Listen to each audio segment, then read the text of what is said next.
जय हिंद, जय भारत, वंदे मातरम। साथियों, आप देख रहे हैं फौजी न्यूज़ 24 और जनता पूछेगी। और पिछले तकरीबन 3 से 4 दिन से एक मामला चल रहा है, जो कि एक धरना प्रदर्शन भी, मैं कैमरामैन को कहूँगा दिखाएं पीछे, कि एक धरना भी यहाँ पर इस जगह पर चल रहा है, कि जो कि भरतिया चैरिटेबल ट्रस्ट की जो ज़मीन बताई जा रही है। और उसी में साथ साथ अगर इसका पुराना इतिहास जो हमने खंगाला, तो सर्वधर्म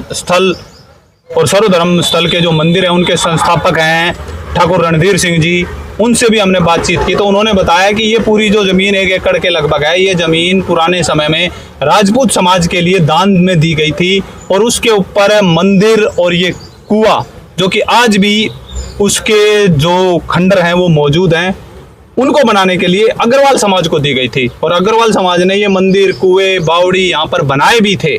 लेकिन दुर्भाग्य की बात यह है कि आज के समय में जो ज़मीन पिछले 100-125 साल पहले मंदिर और कुएं के लिए दी गई थी, तो आज आप देखें कि किस प्रकार से उस कुएं की क्या हालत है।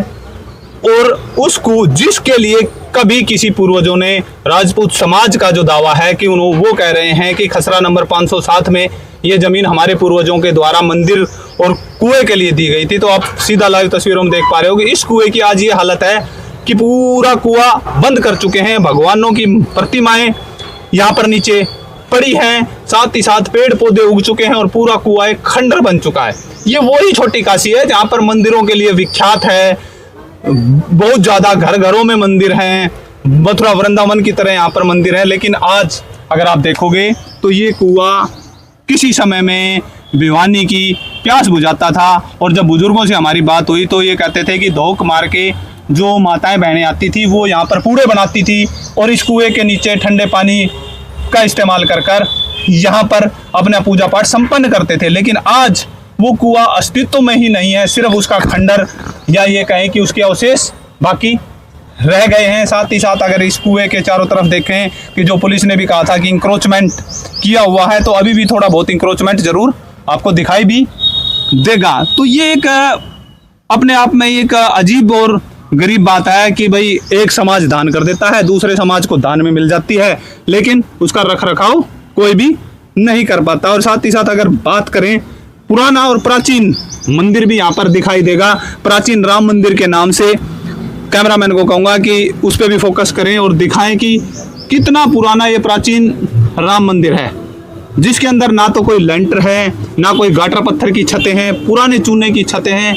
अजय पंडित जी का यहाँ पर नंबर भी लिखा हुआ है।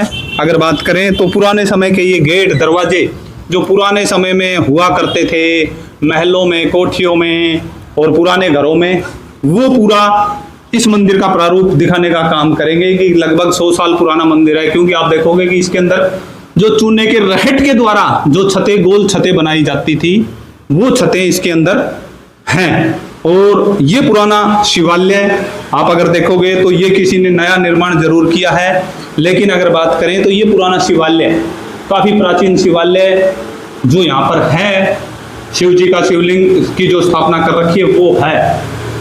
और कहीं ना कहीं आप इन तस्वीरों से अंदाजा लगा सकते हैं कि कितना पुराना ये मंदिर होगा।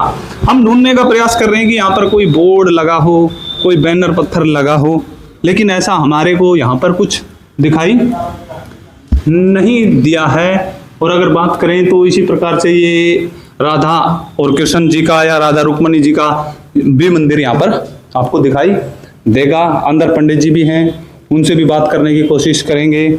और ये एक अपने आप में ही पुराना, प्राचीन समय का काफ़ी पुराना मंदिर, हनुमान जी की भी यहाँ पे प्रतिमा आप देख पा रहे होगे किस प्रकार से काफ़ी पुरानी प्रतिमा जो लग रही है। साथ ही साथ अगर यहाँ पर बात करें तो यहाँ पर भी माता रानी की प्रतिमा स्थापित की हुई है।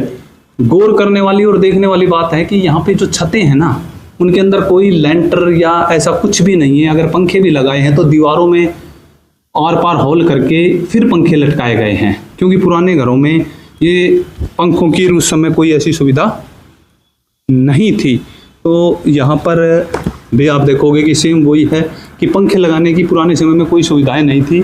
और जो ये पुरानी छतें हैं, ये कहीं ना कहीं उस समय की छतें हैं कि 100 साल, 125 साल तक इसका जो जीवन है वो रह पाता था। तो यहाँ पे पंडित जी हैं, पंडित जी से भी बात करेंगे कि नमस्कार पंडित जी। नमस्कार जी। पंडित जी, कब से आप इस मंदिर में हो, कितने सालों से हो गए? मेरी 4 पीढ़ी होगी जी। अच्छा, आप 4 पीढ़ी से 4 पीढ़ी से मेरे पड़ बाबा थे, फिर पड़ बाबा के बाद बाबा जी थे, पिताजी थे, फिर कुछ साल माता जी ने भी सेवा करी जो ये हैं। अच्छा, इनकी माता तो पिछली साल इनका देहांत हो गया है, तो 4 पीढ़ी से हम पुजारी हैं यहाँ पे। तो पंडित जी क्या नाम रहेगा और कहाँ के आप निवासी हैं? मेरा नाम अजय पंडित जी है और मैं भिवानी का ही वासी हूँ। बिचला बाजार मानानपाना से मेरा निवास है समझे जी। अच्छा, तो आप यानी कि इस मंदिर के 4 पीढ़ियों से पुरोहित हैं? बिल्कुल हैं जी। तो आपको इस मंदिर के संपूर्ण इतिहास की, क्योंकि माता पिताजी से भी सुना होगा, तो ये लगभग कितना पुराना मंदिर होगा? ये पुराना होगा जी, समझे 4 पीढ़ी तो हमें होगा, कम से कम 150-200 साल तो पुराना हो ही होगा मेरे हिसाब से। 150-200 साल पुराना। और अगर इसके अस्तित्व की बात करें तो ये किसने बनवाया या ऐसा कुछ डाटा है अपने इसका पास? डाटा ये है कि हमने तो यही सुनता है, हमारे जो बड़बाबा थे ये बता रहे थे कि भरतिया परिवार ने इसका जिन्हों भी समझे बनवाया था और वो ही इसकी देखरेख करता आ रहा है समझे। अच्छा, और अगर इस जमीन की बात करें, ये जमीन भी, इस जो जमीन है सारी ये मंदिर के नाम से ही है, भरतिया परिवार की ही जमीन है जी सर।